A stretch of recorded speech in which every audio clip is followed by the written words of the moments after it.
Hey, what's up you guys? Today I'm talking about The Shadow Rising, which is book 4 in the Wheel of Time series by Robert Jordan. And I have to be honest just straight away, I did not enjoy this book. For a quick recap, loved book 1, really enjoyed book 2, loved book 3, it was my absolute favourite of the series so far. Went into this one with such high expectations and then it just did not meet those expectations. I really struggled to get through this one, to be honest. I don't know if it's the word count made it extra hard. It was only really an extra 300 pages more than the other books, but for some reason I just really struggled with this one. But we'll talk about it all in this video. I've actually been really nervous to make this video because, you know, I did give such glowing reviews to the last 3 and I know that this book is some people's favourite and I don't know, I just really struggled. But we'll get into it. If you enjoy this video still, even though it's a little bit more negative, please leave a like, please subscribe, all that usual stuff, and let's just get started because we have quite a lot to talk about. In The Shadow Rising we have 3 main storylines. So we have Perrin going back to the Two Rivers and teaching them how to fight the Trollocs. Then we have Nynaeve and Elaine searching for the Black Aja, and then we have Rand becoming kind of the king of the Ale, or whatever the title for that is. And my favourite storyline was Perrin's. So as I said, we go back to the Two Rivers, to Emmonsfield, and we have him fighting the Trollocs and teaching the people there how to fight and how to defend himself. And I just thought it was like the most interesting and also the most action based of all the stories. So when we very first get there, Perrin's entire family has been killed, which was really sad. And Rand and Matt's fathers have been on the run, and Matt's family have been taken by White Cloaks. So there's so much going on in the area, and Perrin has to recruit kind of a gang of men to go and save Matt's family. And then when they get back to the Two Rivers, they defend it, and Perrin kind of becomes the leader. They call him Lord Golden Eyes, I'm pretty sure it is.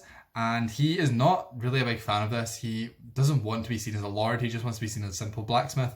But, you know, Tavern, or I can't pronounce these words, as always, it's like the running theme in my reviews, just pulls him straight into it and really shows his influence over all the people and shows how strong of a character he is, which was really cool to kind of see his development into this leader. Rand's father was a character in a storyline, and I really liked that. I wish that we could have had him interact with Rand, but having him part of the action, just like his son is, and in some ways more coherent than his son, was really fun. Fail is also a main character in this storyline, and if you remember from my last review, if you watched that, I really did not like Fail. I thought she was annoying. I didn't like how she inserted herself into the journey, into the story. And the start of this book, I was the same. I was so annoyed by her. I was not enjoying her just inserting herself into the storyline and saying, no, I'm coming with you and all this stuff. And just her attitude toward Perrin in general, I was not a fan. But I have to say that by the end of this book, she really did grow on me. The whole time that they spent in Emmonsfield, she really changed as a character in my eyes, and I understood her purpose and I understood why she was there, and she actually became useful. So I actually was glad that she was there in the end, and she did grow on me. I also really liked her and Perrin's wedding scene, although they are both kind of playing against each other in a way and going behind each other's backs to try and manipulate the other one into saving themselves. I did really like the wedding, and I liked, you know, their love for each other. It was very clear by the end that they do love each other, and although she has kind of a bad attitude at the start, she does have a good heart, and she did grow on me, so that was nice to see, obviously. The final big battle at Emmonsfield, I really enjoyed. There was like thousands of Trollocs attacking the town, and everyone, young and old, took part. The women were involved. Everyone played their part in saving Emmonsfield, and then at the end, they all turned against the White Cloaks and told the White Cloaks to get out and be gone. And I really like that because the White Cloaks are honestly my most hated characters. I hate the White Cloaks more than I hate the actual, Dark Ones and the Forsaken and stuff like that. The White Cloaks frustrate me to no end. They are just like the most annoying characters in my opinion. I should probably talk about Rand's storyline, considering he is meant to be the main character of this series, but to be completely honest, I did not care about his storyline in this book at all. I really liked learning parts of the ale culture when we got in little snippets in the previous books. I thought they were quite interesting, they were quite different, but having so much focus on them in this book was a struggle for me. I just really didn't care about them as much as I thought I did in previous books. I just found them frustrating in some ways, and overall just not that interesting to spend so much time with. I didn't understand why we were spending so much time with them, and I understood obviously that is part of the prophecy, but I mean, Robert Jordan wrote the prophecy, you know, like he didn't have to include this, and I just felt like it dragged on far too long, and it just wasn't interesting, like I said, really. I genuinely struggled to make it through the majority of Rand's chapters.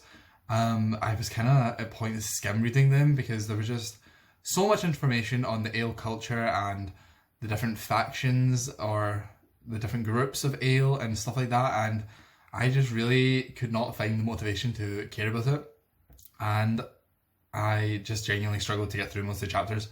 One of the chapters I did really enjoy was the one that had some action, and that was when they were at the Cold Rock settlement and they were attacked by Trollocs. I quite liked that attack scene because it was quite out of nowhere, it was quite sudden and took them by surprise, which was quite fun.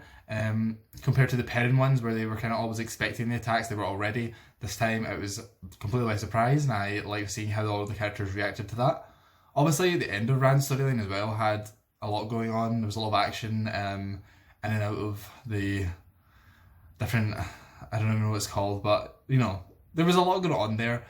But again, because I just struggled to get through his chapters so much, even though this end sequence had so much going on, I just struggled to care. And again, it was just another scene with the Forsaken that happens at the end of every book, and you know what's going to happen. So I don't know, I just really struggled with Rand and just his storyline in general in this book. I just didn't find it to be worth so much time and worth all this explanation of who the ale people are.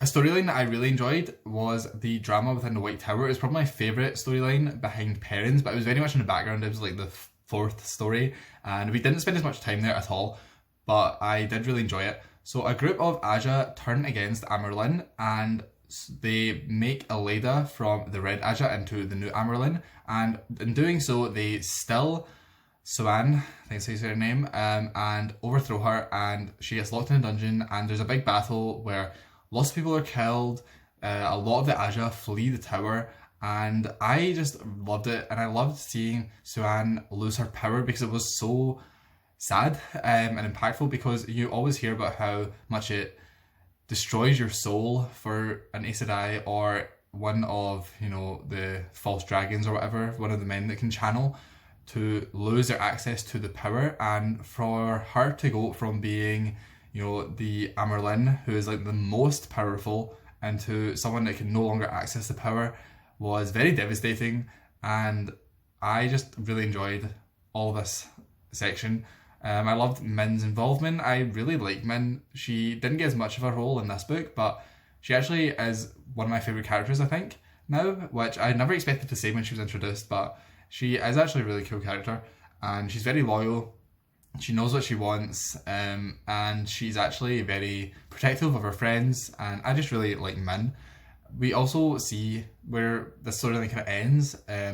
They find Logan, who was one of the false dragons, who was also stilled, and they take him with them when they escape, and I am really excited to see where this storyline goes, because I don't know what they have up their sleeve, and I just think it's going to be quite an interesting one. That's pretty much all I have to say about this book. I know I didn't talk about the two girls searching for the Black Aja. I enjoyed the storyline. I enjoyed it more than Rand's, but I just don't really have any thoughts on it, you know. It was very much like, it was happening, I enjoyed it, and then it wasn't happening. I finished the book. I like all of that stuff, and I like Nynaeve and Elaine and Egwene. I still like all of them. Nynaeve is a little bit irritating still. She definitely has went down in my favourite characters, but I do like her. And I like that whole storyline, but I just really don't have much to say about it. So I'm still looking forward to starting book 5. I'm not going to read one in December. I've been reading one a month, but I'm skipping December because I just need a little break after this book to kind of become more excited about it again, because I did end this one on kind of a negative note just because I didn't enjoy it as much, but I want to have just a little month break and then jump back in and hopefully be really excited about the series again, because I was so excited at the end of book 3. I just remember being so excited to continue at the end of book 3, and then this book obviously I just didn't love as much, which is sad, but you win some, you lose some, you know. I am really enjoying the series still overall. It's just this book was a little bit too slow for me. And I do know that obviously later on there's the slog and that is going to be much slower. But we'll tackle that when we get to it. And maybe I'll just have to change the way I was reading, because before this book I was reading 100 pages a day, flying through them pretty much. And then this book took me like 20 days to get through. I was reading like 50 pages a day, which is a big difference. But I don't know. We'll see. If you enjoyed this video and you want to see my future Wheel of Time reviews, please subscribe. Also, please leave a like. Let me know your thoughts down below. I know that a lot of people, this is their favourite book, so obviously I want to discuss it and see why you like some things I didn't like and vice versa. And, you know, keep the discussion going. So thank you so much for watching, and I will see you in my next video.